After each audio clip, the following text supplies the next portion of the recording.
Let's go through the latest in SEO and AI search from the last edition of the SEOFOMO newsletter. Today's edition is sponsored by Similarweb. Thank you very much for your sponsorship. The top news is the announcement of the June 2025 core update, which was announced on June 30th. And Google has mentioned how this rollout might take up to 3 weeks to complete. So it's a bit longer than usual. There have been already a few SEOs sharing quite a bit of volatility in the rankings, but it's still too soon to say which are the winners, losers. We will need to still wait for a couple of more weeks in order to see the final outcome. The next top news is the ChatGPT system prompt leak and its impact towards SEO, which was analyzed by Hans Kronenberg, who's a German SEO, and he did an amazing job to identify the implication towards our job. In particular, when web search is activated. And it was interesting to see how the system defines strictly and narrow conditions under which it will be allowed to use the web tool.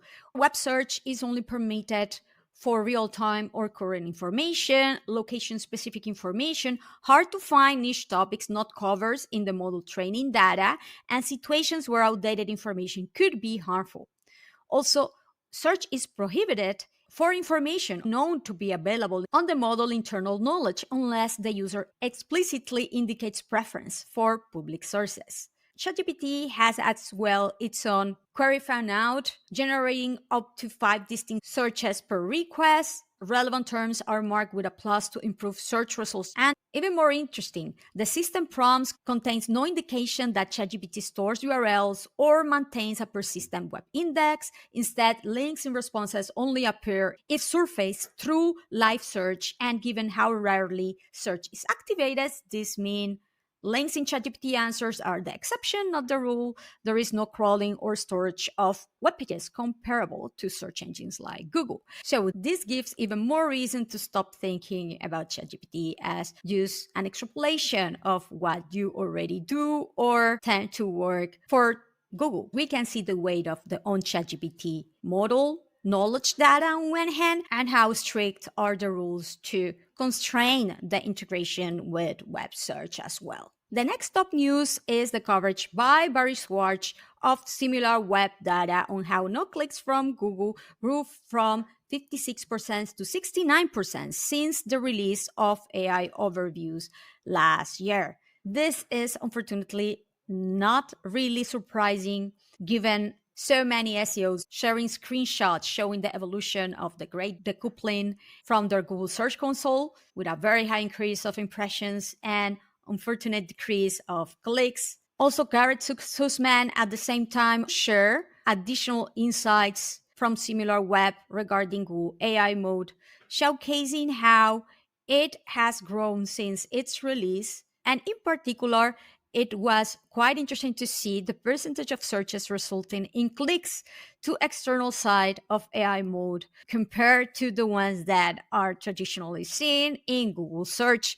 24% of Google search sessions result in a click, while only 4.5% of AI mode session actually result in a click. So there's a very important disparity here, as we can see as well. So it's not only the impact of AI overviews anymore, the reality is that those that actually go there will tend to click far less on links. And how do you explain all of this? Dan Taylor published an amazing piece about explaining the great decoupling and the increase of zero-click searches to the C-level, providing easy to understand, actionable steps and insights to share with decision makers who are not technical.